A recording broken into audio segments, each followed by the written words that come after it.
નમસ્તે દર્શક મિત્રો, આજે આપણે હંમેશની જેમ અલગ અલગ મુદ્દાઓ પર આજે પણ ચર્ચા કરવાના છીએ. એમાં આજનો જે ટોપિક છે એ સૌથી ગંભીર એટલા માટે છે કે ભારતીય જનતા પાર્ટી કે જે શિસ્તબદ્ધ પાર્ટી કહેવાતી હતી, પરંતુ હવે એવું નથી રહ્યું. જે રીતે કોંગ્રેસનો પ્રવાહ ભાજપ તરફ જઈ રહ્યો છે અને ભાજપમાં જે ગેરશિસ્ત ઊભી થઈ રહી છે, ભાજપ કે એ જ ઉમેદવાર, હાઈકમાન્ડ કે એ જ ઉમેદવાર, એવી પરિસ્થિતિ છેલ્લા 2 દિવસથી નથી થઈ. એમાંય જે 2 બેઠકોમાં તો લગભગ ઉમેદવારો બદલવા પડ્યા છે, સ્થાનિક વિરોધના કારણે, કાર્યકરોના વિરોધના કારણે. અને હજુ બીજા બે બેઠકો હજુ લાઈનમાં છે. એમાં જે લાઈનમાં છે એમાં એક આણંદમાં કદાચ ઉમેદવાર બદલવા પડે એવી પરિસ્થિતિ છે. આણંદના ઉમેદવારને દિલ્હીમાં બોલાવવામાં આવ્યા છે. અને બીજા એક વલસાડમાં ભારે નારાજગી જોવા મળી રહી છે. વલસાડમાં પણ ભારતીય જનતા પાર્ટીએ ઉમેદવાર બદલવા પડે એવી પરિસ્થિતિ છે. આ 4 બેઠકો એવી છે કે જ્યાં ભારતીય જનતા પાર્ટી આની પહેલાની ચૂંટણીમાં જંગી લીડથી ચૂંટાઈ આવી હતી અને આજે ત્યાં મોટા પ્રમાણમાં વિરોધ પણ થઈ રહ્યો છે. તો આની આજે આપણે ચર્ચા કરીશું. આપણી સાથે જોડાયા છે વડોદરાના જાણીતા પત્રકાર આપણી સાથે, અને વશિષ્ઠ શુક્લજી, અને વડોદરાનો જે રાજકારણ કહેવાય, રાજકારણની શું નસ છે એ સારી રીતે જાણે છે અને પોતે પણ આવા અનેક કાર્યક્રમો કરતા આવ્યા છે પત્રકાર તરીકે. અને વડોદરામાં શું ચાલી રહ્યું છે એ બધી જ વિગતો આપણે એમની પાસેથી જાણીશું. વશિષ્ઠજી, આપણે આવકારીએ છીએ અમારા સત્ય ડે ન્યૂઝમાં. Thank you sir. કેવું છે વડોદરાનું હમણાં રાજકારણ? તો બહુ ગરમાઈ ગયું છે, ઉમેદવાર બદલવા પડ્યા છે, આખી પરિસ્થિતિ ઊભી થઈ છે. તમે એનું સારું કવરેજ પણ કર્યું છે સ્થળ ઉપર જઈને, અને ઘણા બધા લોકો સાથે તમે કોન્ટેક્ટ કરેલા છે, ત્યાંના સ્થાનિક લોકોને તમે એટલા બધા લોકોને મળ્યા પણ છો. તો શું છે અંદરનો પ્રવાહ, શું છે ખરેખર, શા માટે ઉમેદવાર બદલવા પડ્યા છે, એનું સાચું કારણ શું છે?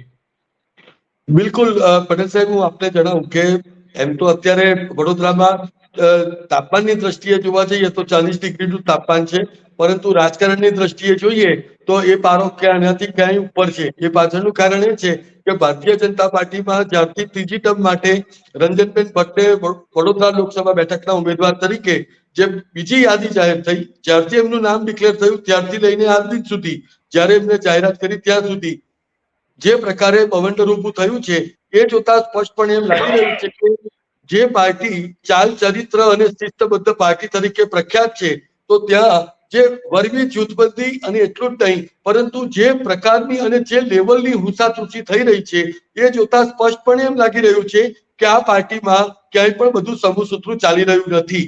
અને એનો પુરાવો આજે સવારે જ જ્યારે રંજનબેન ભટ્ટે પોતાના સોશિયલ મીડિયા હેન્ડલ ઉપર એમણે આ ચૂંટણી લડવાની અનિચ્છા બતાવી, અને મને એમ લાગે છે કે કદાચ પાર્ટી તરફથી જ આ પ્રકારની સૂચના આવી હશે, જેનું જ એમને પાલન કર્યું છે.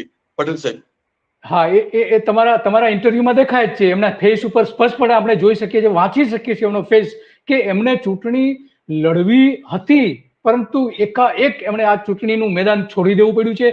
છોડી દેવા માટે એમને ફરજ પાડવામાં આવી છે, કારણ કે એ વધારે કંઈ બોલવા તૈયાર નથી કે શું કારણ છે ખરેખર, શા માટે ચૂંટણી લડવા માંગતા નથી, એની કોઈ વધારે સ્પષ્ટતા એ નથી કરતા.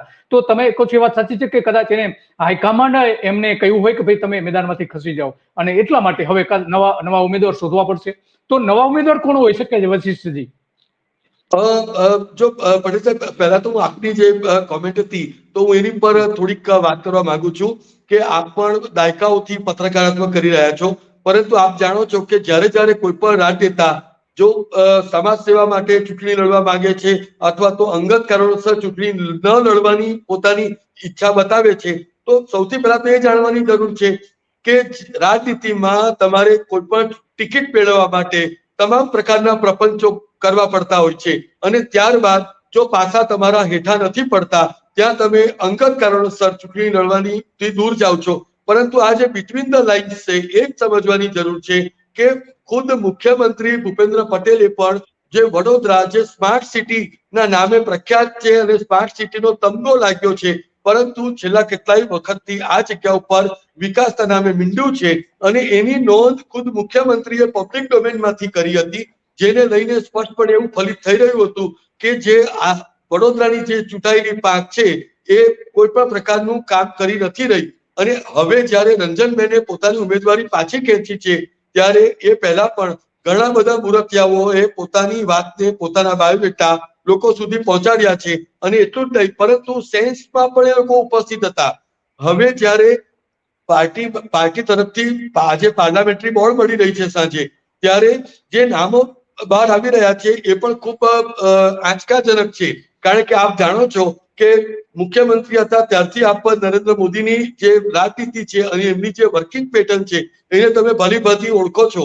તો જ્યારે પ્રધાનમંત્રી નરેન્દ્ર મોદી વડોદરા આવ્યા હતા અને ત્યાં એમને ગ્રીન રૂમમાં જેમની સાથે મીટિંગ કરી છે, કોઈ કેમેરા નહીં, કોઈ પબ્લિસિટી નહીં, અને એ નરેન્દ્ર મોદીની એક પેટર્ન છે. તો એવા લોકોના નામો ચર્ચાઈ રહ્યા છે, જેમાં સૌથી પહેલું અને જે ફ્રન્ટ રનર તરીકેનું જે નામ છે એ વડોદરા ભારતીય જનતા પાર્ટીના મહિલા મોરચાના મહામંત્રી ગાર્ગી દવેનું નામ બોલાઈ રહ્યું છે.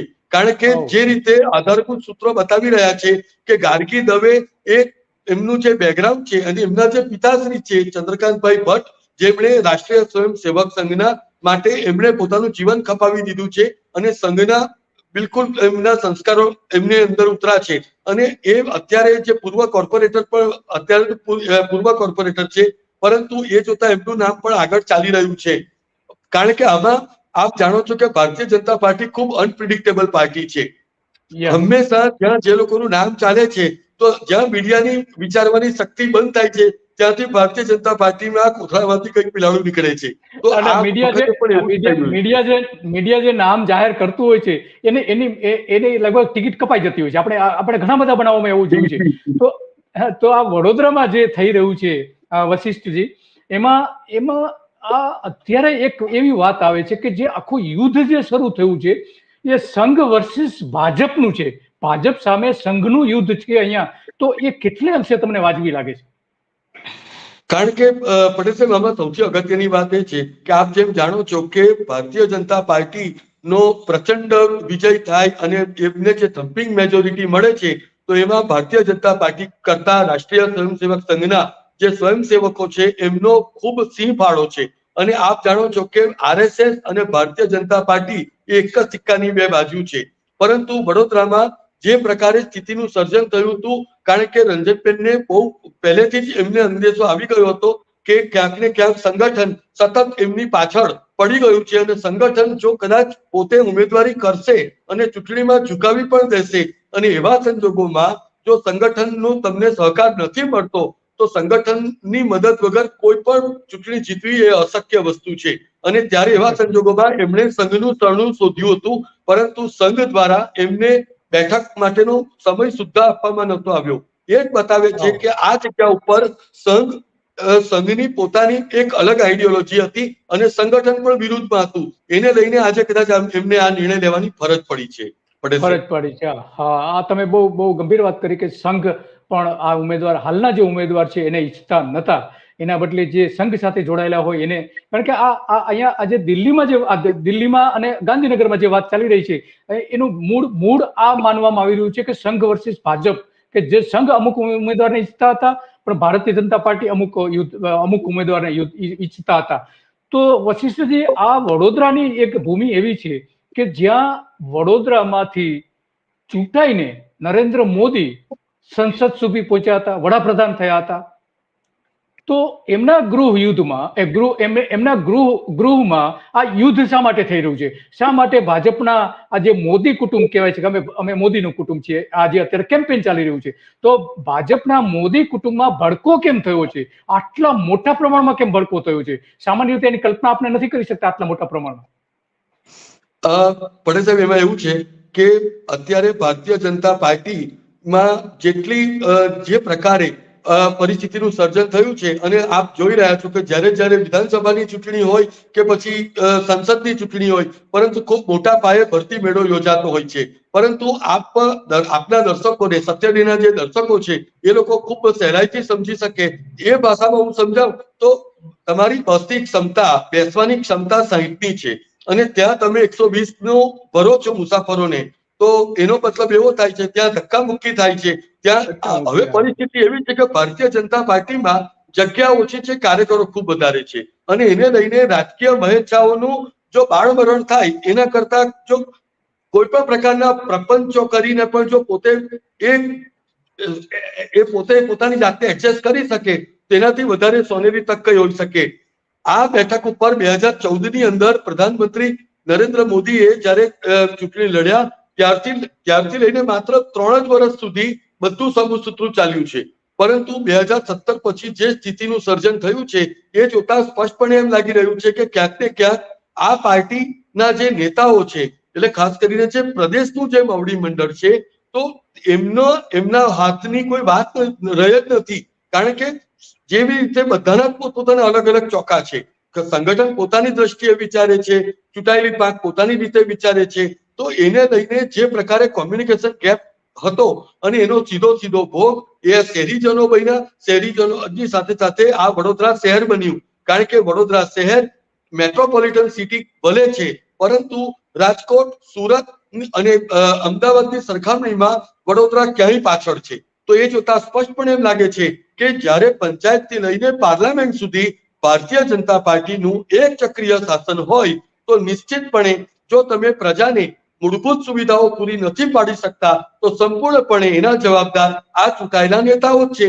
પરંતુ 2017 પછી આ ચૂંટાયેલા નેતાઓએ એવી ગેરસમજ કેળવી લીધી કે તેઓ આ શહેરના માલિક છે, પરંતુ એવું ભૂલ્યા કે તેઓ આ શહેરના ટ્રસ્ટી છે, માલિક નથી. તેઓએ પ્રજાના હિતને પહેલું પ્રાયોરિટી પર રાખવું જોઈએ. અનફોર્ચ્યુનેટલી એવું થયું નથી, જેનું પરિણામ આજે જોવા મળ્યું છે. પટેલ સાહેબ, હા, અને એટલા માટે જ મને લાગે છે કે રંજન ભટ્ટ સામે જે વિરોધ થયો છે, ભાજપની અંદરથી વિરોધ થયો છે અને લોકોમાં પણ વિરોધ થયો છે. ત્યાં એટલા બધા મોટા પ્રમાણમાં પોસ્ટર પણ લાગેલા છે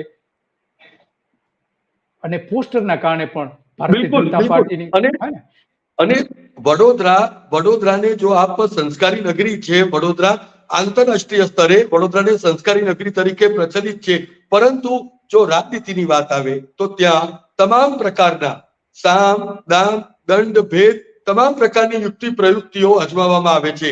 અને આપણે પત્રકારો છીએ તો પત્રકારો સ્પષ્ટપણે માને છે કે હવેનું જે ભારતીય જનતા પાર્ટી છે તો એમાં ભારતીય જનતા પાર્ટીને કોઈ વિપક્ષની જરૂર જ નથી. કારણ કે ભારતીય જનતા પાર્ટીમાં બેઠેલા તમામ નેતાઓ એ 100 વિપક્ષોને ભારે પડે એ પ્રકારના નેતાઓ છે, જેને લઈને વિપક્ષોની ભૂમિકા અત્યારે બિલકુલ શૂન્ય છે. એવું જ છે, વાત સાચી છે. પણ આપણે જોયું છે કે ગઈ ચૂંટણીમાં, વિધાનસભાની ચૂંટણીમાં 2022ની ચૂંટણીમાં પણ એટલા જ મોટા પ્રમાણમાં વડોદરા ભાજપમાં ડખ્ખા થયા હતા અને ઘણા બધાની ટિકિટો કાપી કાઢવામાં આવી હતી. એની પહેલાની ચૂંટણીમાં પણ એવું જ થયું હતું.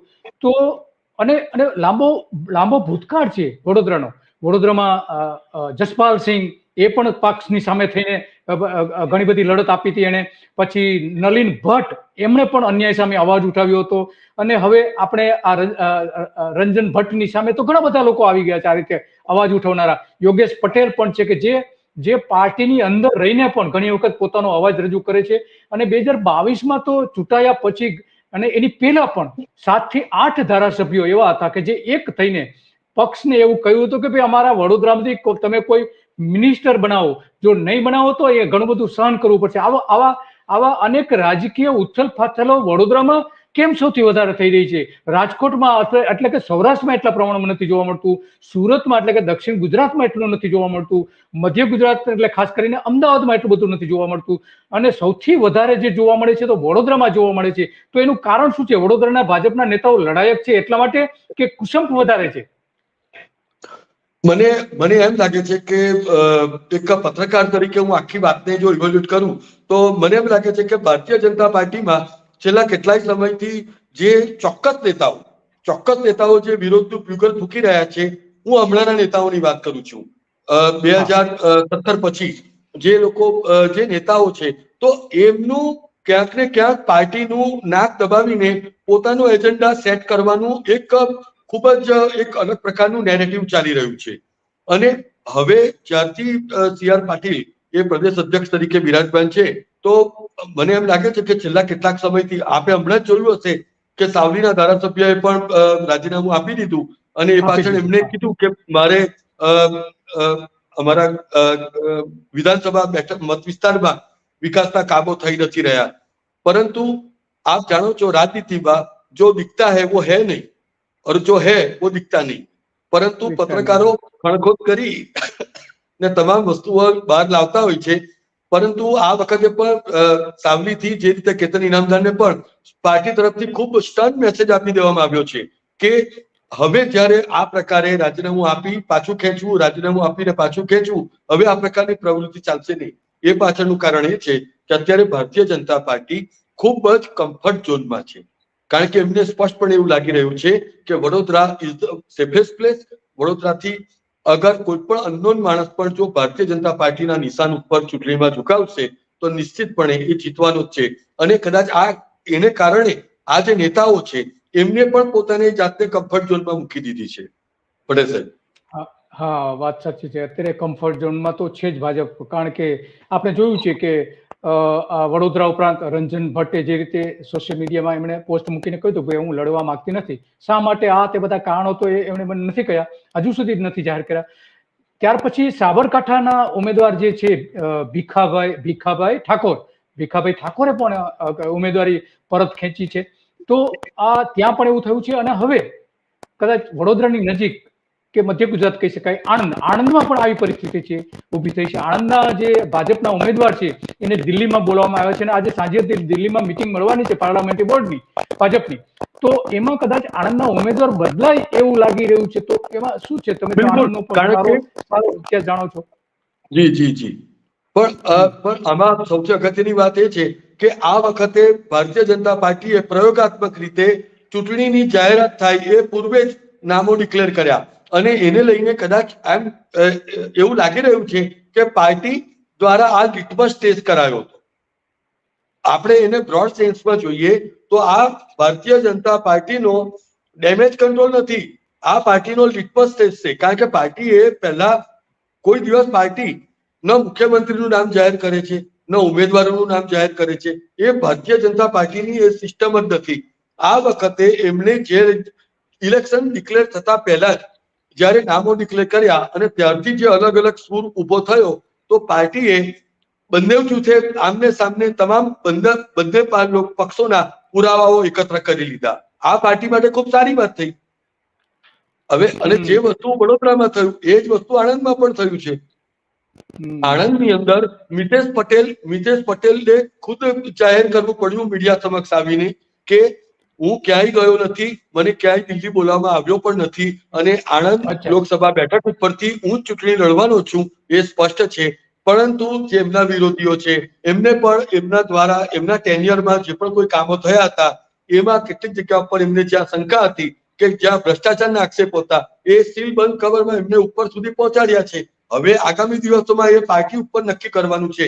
અને પટેલ સાહેબ, સૌથી અગત્યની વાત એ છે કે પાર્ટીએ આ જે ઉમેદવારો છે જે લોકોને એવું સ્પષ્ટપણે કીધું કે તમે જાતે ચૂંટણી નથી લડવી એવી અનિચ્છા જાહેર કરો, તો પાર્ટી એનો મતલબ એવો છે કે એક દિવસ પૂરતું એ બદનામી વેઠી શકશે, પરંતુ આગામી 5 વર્ષ દરમિયાન એ કોઈ પણ રીતે કોઈ પણ ઉમેદવારને માટે સતત 5 વર્ષ સુધી પિન પોઈન્ટ ઉપર પંચિંગ થશે.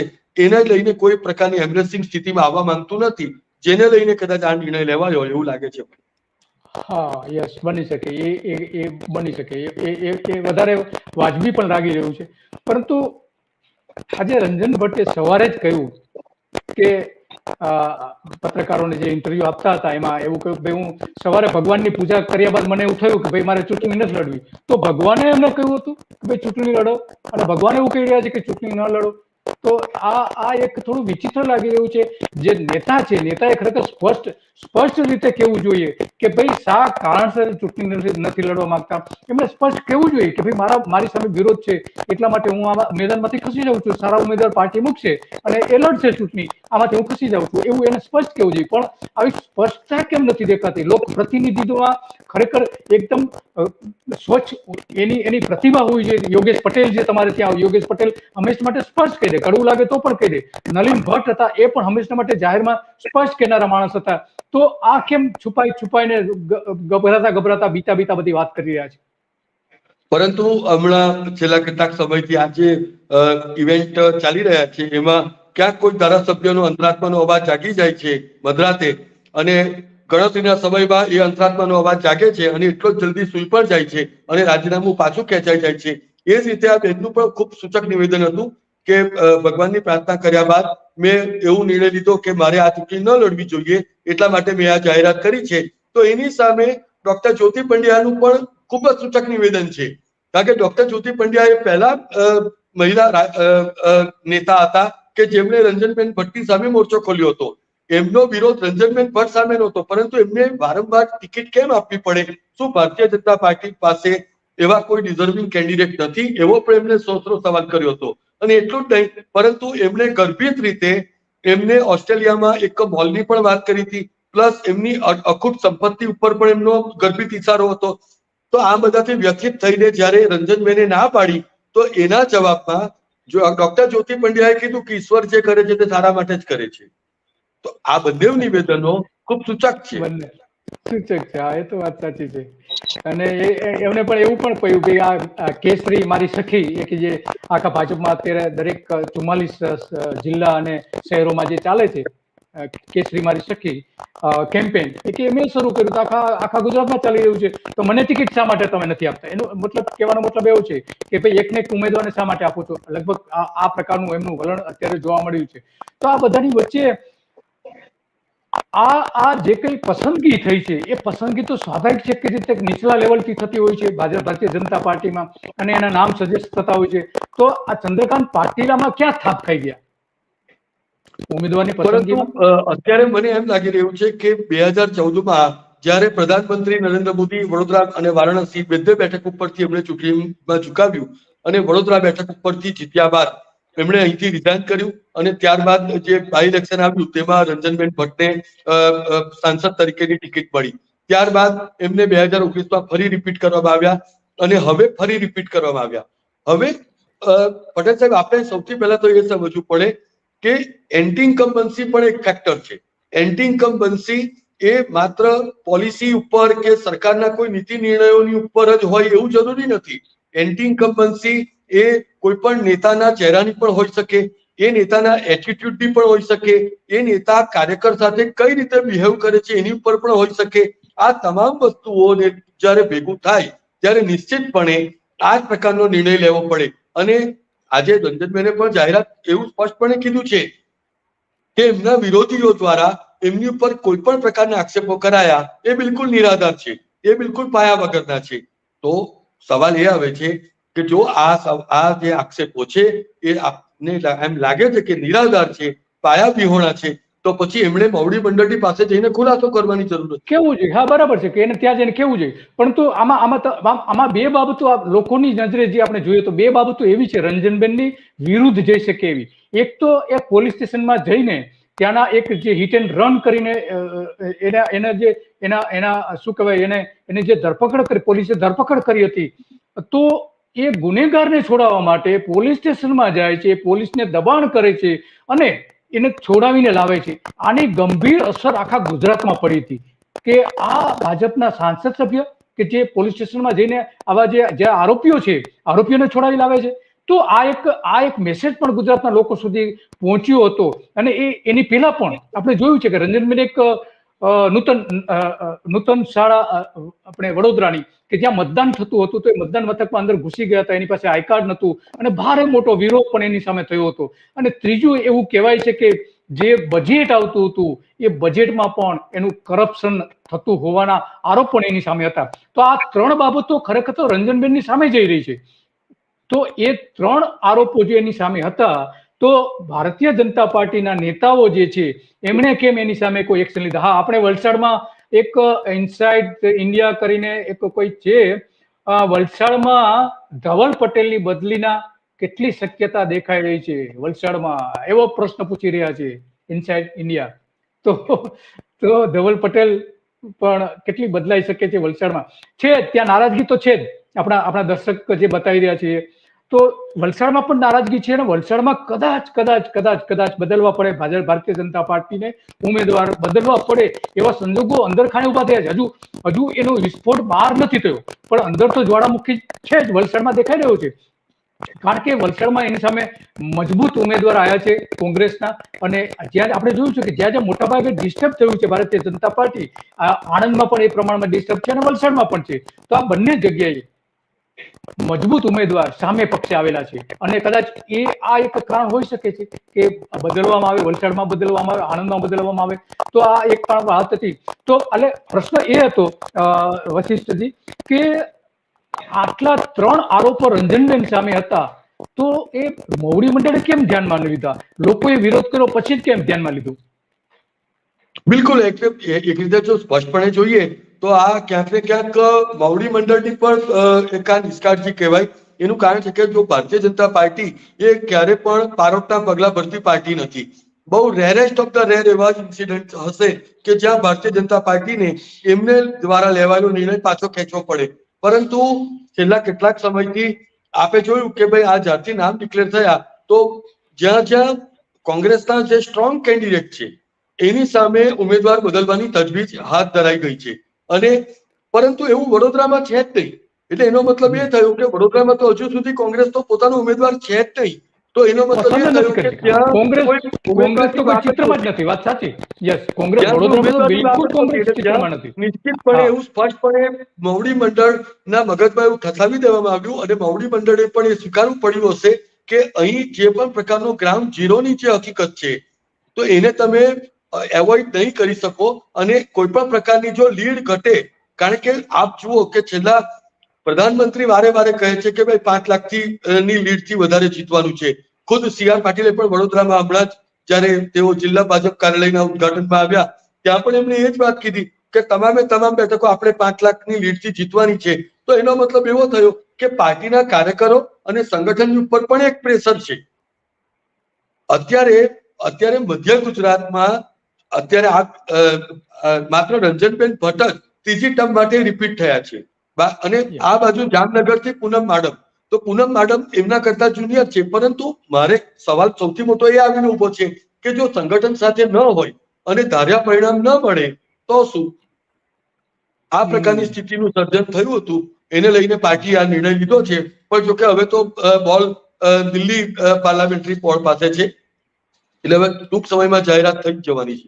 જાહેર થશે કોઈ પણ સમયે. પણ આમાં એક બાબત એવી આવી છે કે જ્યારે વિરોધ થતો હતો ત્યારે ભાજપના જે શહેર પ્રમુખ છે ડોક્ટર વિજય શાહ, એમણે એવું કહ્યું હતું કે ભાઈ અહીંયા 2014માં નરેન્દ્ર મોદી ચૂંટણી લડ્યા હતા આ જ બેઠક ઉપર, અને 2015 અને 2019માં અહીંથી રંજનબેન ચૂંટાયા હતા. તો વડોદરામાં ઉમેદવાર બદલાશે નહીં એવું 4 દિવસ પહેલા એમણે કહ્યું હતું, જ્યારે એમની સામે વિરોધ થયો હતો કે પાર્ટી કોઈ નવો ઉમેદવાર લાવે એવું શક્ય જ નથી.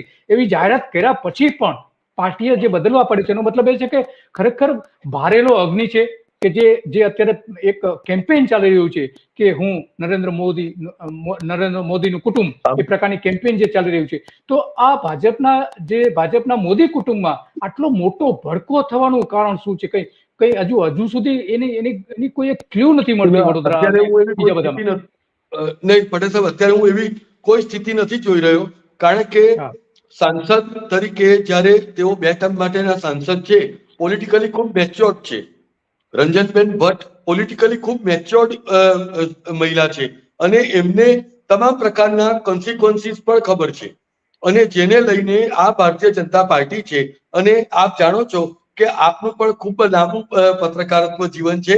તો ભારતીય જનતા પાર્ટીમાં માત્ર નરેન્દ્રભાઈ અને અમિતભાઈ સિવાય બીજું કોઈ એવું છાતી ઠોકીને એવું કહી નથી શકતું કે આવતી ટર્મમાં મને ટિકિટ મળવાની જ છે.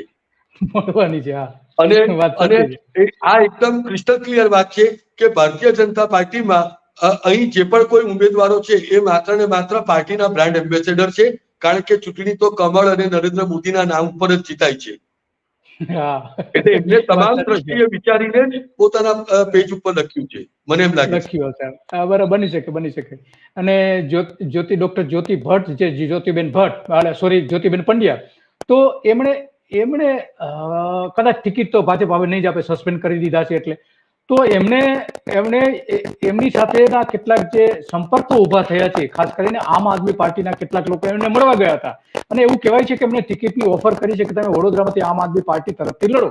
તો એ કેટલી શક્યતા છે? અને માનો કે એને ટિકિટ આપવામાં આવે આમ આદમી પાર્ટી તરફથી, તો શું પરિસ્થિતિ ઉભી થાય? એક મિનિટ, બિપિન પટેલના આપણે એક આપણા દર્શક છે, એમણે કહ્યું છે કે શું આ દેશ મારો પરિવાર કહેવાય, અંદરો અંદર લડે એવા નેતાઓ શા માટે છે? એટલે જે અત્યારે મારો પરિવારનું જે આખી કેમ્પેન ચાલી રહ્યું છે એના સંદર્ભમાં એમણે પ્રશ્ન પૂછ્યો છે.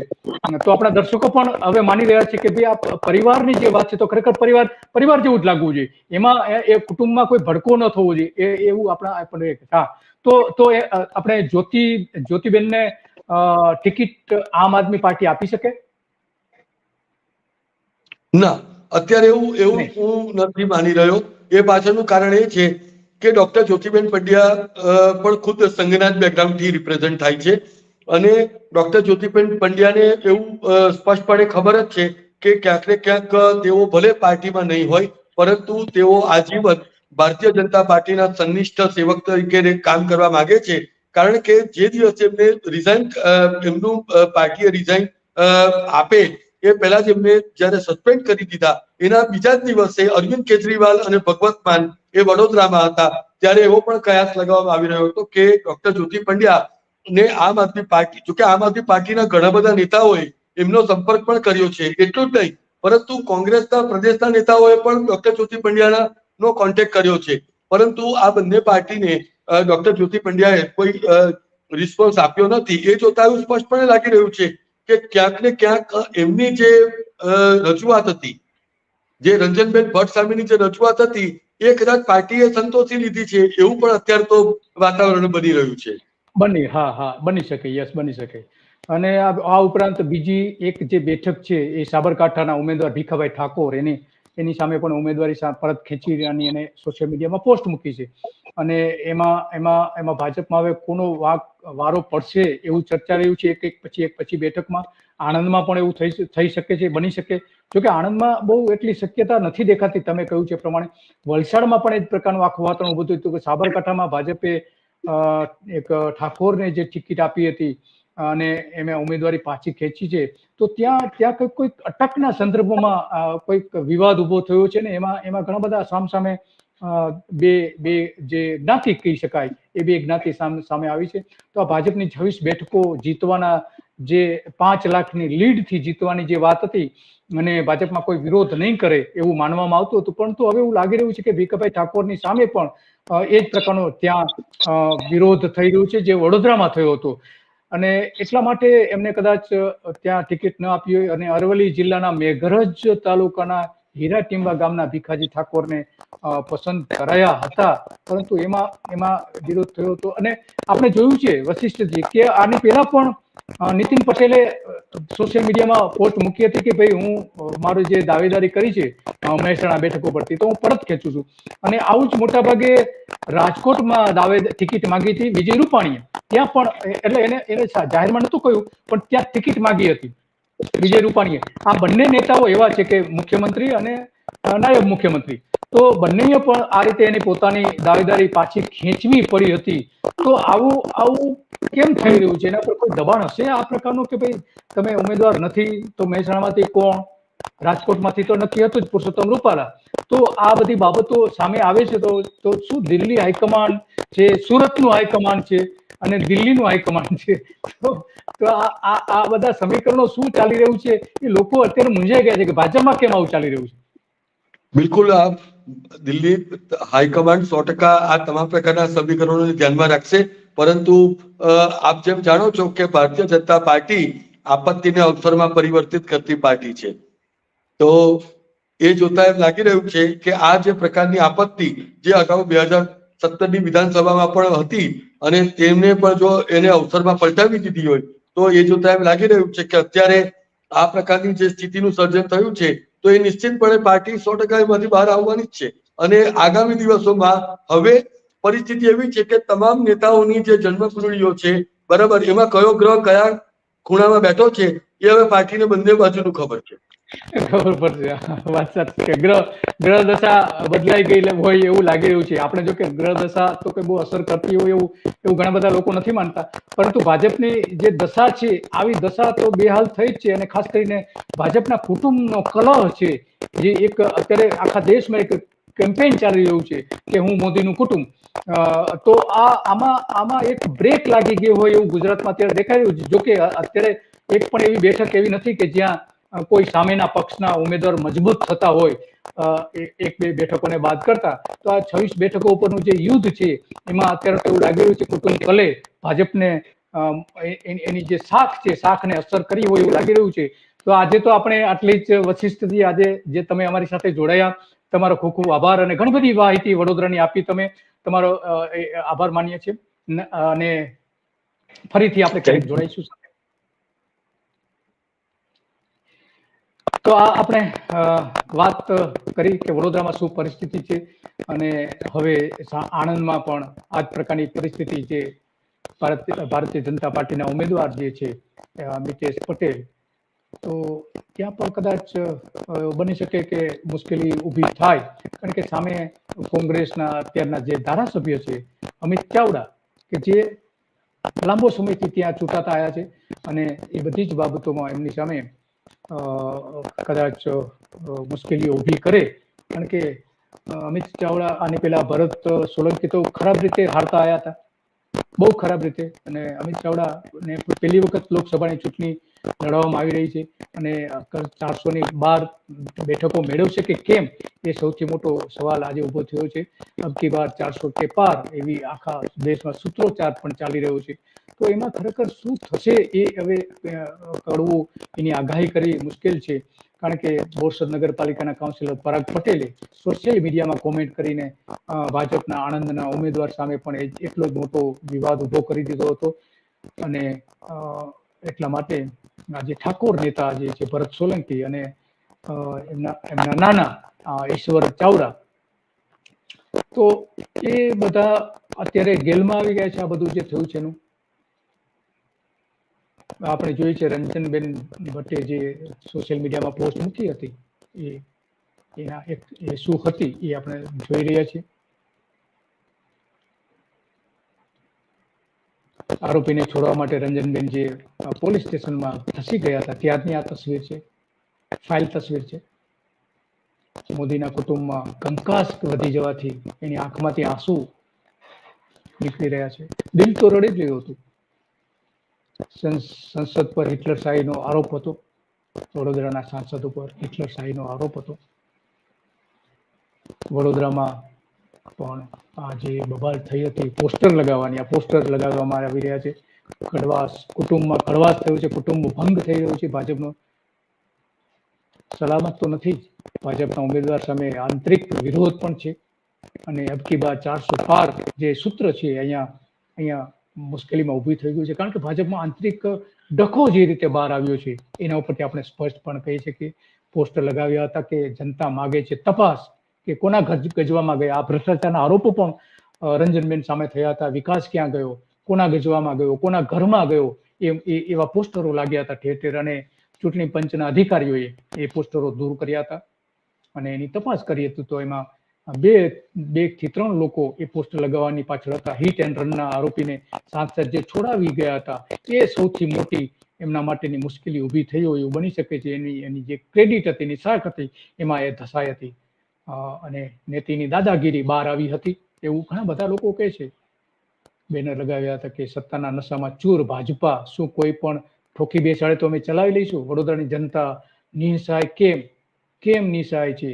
મોદી જનતા મોદી પ્રિય છે તો નિસહાય કેમ? આવા બેનરો લગાવ્યા કોણે? ત્યારે એક સવાલ હતો, મોદી તુજસે વેર નહીં, રંજન તેરી ખેર નહીં. એ સાબિત, આ સૂત્ર એટલું બધું અસર કરી ગયું હતું કે એ સ્પષ્ટપણે દેખાય છે કે રંજન તેરી ખેર નહીં. અહીંયા રંજનબેને જાહેરાત કરવી પડી હતી. આ એક જ બેનર અને આ એક જ સૂત્ર આખા દેશમાં એટલું ચાલ્યું હતું, આખા ગુજરાતમાં ચાલ્યું હતું. એના કારણે પીછેહટ કરવી પડી છે.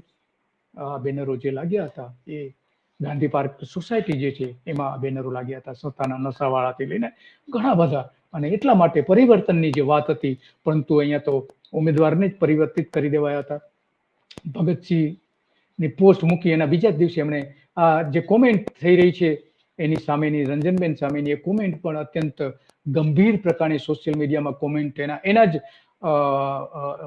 એક્સ ઉપર, ટ્વિટર ઉપર આ પ્રકારની કોમેન્ટ લોકો એ સવારથી કરી રહ્યા છે.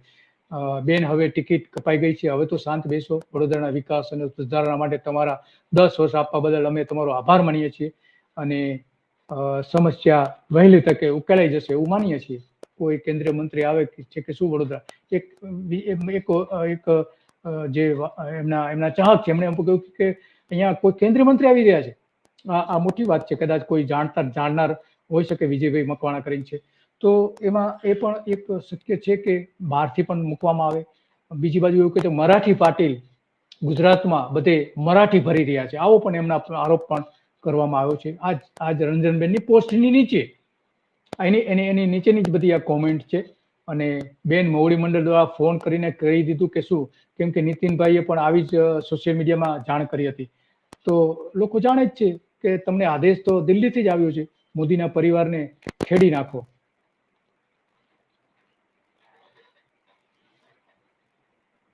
કડકાઈ કરતી પોલીસ સંસદ સામે ઢીલી પડી ગઈ હતી, એવું પણ એને 2 વિદ્યાર્થીઓને છોડાવીને લઈ ગયા હતા. તો આ બધું અત્યારે સોશિયલ મીડિયામાં જબરદસ્ત ચાલી રહ્યું છે, ટ્રેન્ડ ચાલી રહ્યું છે રંજનબેનની સામેનું.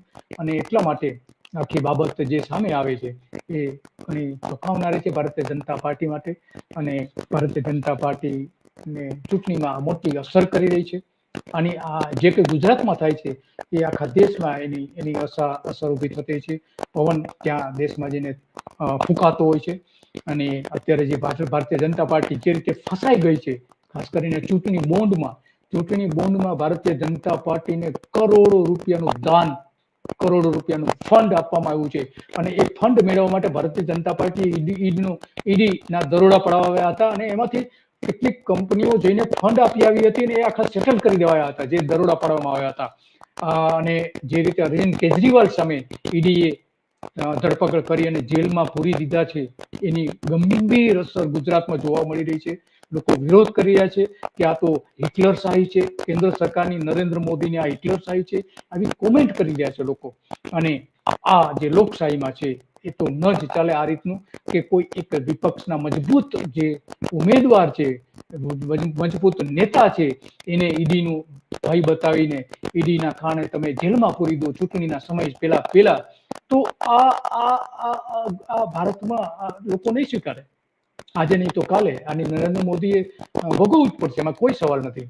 જે વડોદરામાં ભાજપના જ કાર્યકરો જે કરી રહ્યા છે એવું જ આવા જ મુદ્દે નરેન્દ્ર મોદી સામે પણ થઈ શકે છે.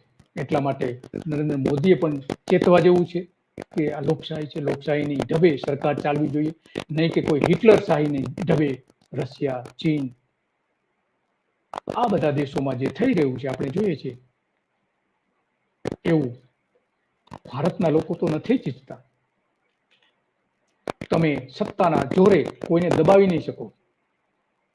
તમારે જો કેજરીવાલ સામે પગલા ભરવા હોય તો ગુજરાતમાં એવા ભારતીય જનતા પાર્ટીના કેટલા બધા એવા નેતાઓ છે કે જેની સામે ગુના નોંધાયેલા છે, જેની સામે ગુના નોંધવામાં આવ્યા નથી, એવા કેટલા બધા નેતાઓ છે. એક મંત્રી જ છે કે જેણે ડ્રગ્સ માફિયા સાથે ગાંધીનગરમાં પ્રધાને મીટિંગ કરી હતી.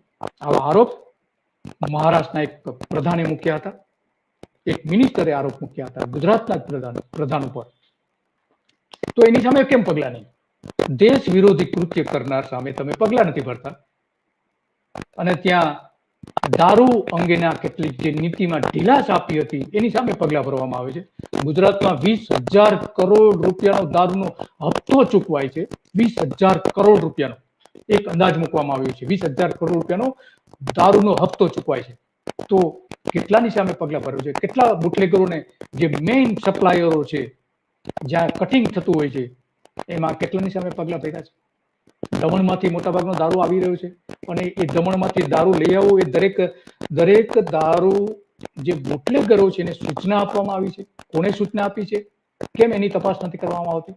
માત્ર કોઈ એક નેતા સામે શા માટે તપાસ કરી રહ્યા તો દિલ્હીમાં બેઠેલા? તો આ 20,000 કરોડ રૂપિયા ગુજરાતના બચી શકે એમ છે? કેમ પગલા નથી ભરવામાં આવતા? લોકો આજે પૂછી રહ્યા છે. અને એટલા માટે આજે વડોદરામાં થયું છે એવું જ બીજી જગ્યાએ પણ થઈ શકે છે. તમારી સામે જ થઈ શકે છે, નરેન્દ્ર મોદીની સામે થઈ શકે છે, આજે નહીં તો આવતીકાલે.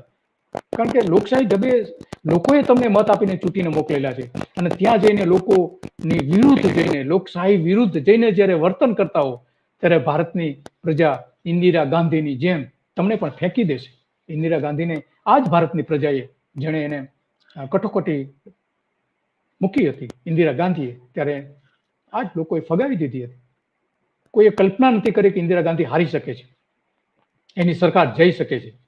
પરંતુ આ ભારતની લોકશાહી છે. લોકશાહીની ઢબે કોઈ પણ સરકારે વર્તવું જોઈએ, કોઈ હિટલરની જેમ વર્તવું ન જોઈએ. અને એ વડોદરા સબક શીખવી રહ્યું છે ભારતીય જનતા પાર્ટીના તમામ નેતાઓને કે જો અમારા લોકપ્રિય નેતાને તમે ચૂંટીને નહીં લઈ જાઓ, એમને ટિકિટ નહીં આપો, તો અમે રંજનબેન વાળી કરીશું. આ આજનું વડોદરાનું જે ચિત્ર છે એ વડોદરાના ચિત્રમાં સ્પષ્ટપણે દેખાઈ રહ્યું છે કે તમે કહેશો એ ઉમેદવાર નહીં, અમે જે કહીએ છીએ એ ઉમેદવાર હોવા જોઈએ. કોઈ એક ગુંડાને, કોઈ એક નિર્દોષ વ્યક્તિને કચડીને હિટ એન્ડ રન કરીને ભાગી જતો માણસ હોય એને તમે પોલીસ સ્ટેશનમાં જઈને છોડાવી લાવો છો. એક ભાજપના સંસદ સભ્ય આવું કરી રહ્યા છે. નહીં ચલાવે, ગુજરાતની પ્રજા તો નહીં જ ચલાવે. એ ભાજપના આ કાર્યકરોએ કરી બતાવ્યું છે વડોદરામાં, અને હવે વલસાડમાં પણ થશે એવું લાગી રહ્યું છે. વલસાડમાં ભારે વિરોધ અત્યારે છે. ભારતીય જનતા પાર્ટીએ ચેતવાની જરૂર છે, કારણ કે ચંદ્રકાંત પાટીલની નજીકનો જ એ મત વિસ્તાર છે, નવસારી નજીકનો મત વિસ્તાર, અને ત્યાં પણ ભાજપે ચેતવા જેવું છે. એટલા માટે વડોદરાની જે આંતરિક યુદ્ધ થયું છે, ભાજપના મોદી કુટુંબમાં જે ભડકો થયો છે, એ ભડકો કદાચ દિલ્હીને પણ દજાડી શકે છે. બસ આજે તો આટલું જ, અને આવતીકાલે પણ આવા જ કોઈક મુદ્દાઓ પર આપણે ચર્ચા કરીશું, અને લોકોનો મૂડ શું છે, લોકો શું ઈચ્છી રહ્યા છે એની વાત કરીશું, લોકોને નડતા પ્રશ્નો કેવા છે એની વાત કરીશું. આજે બસ આટલું જ.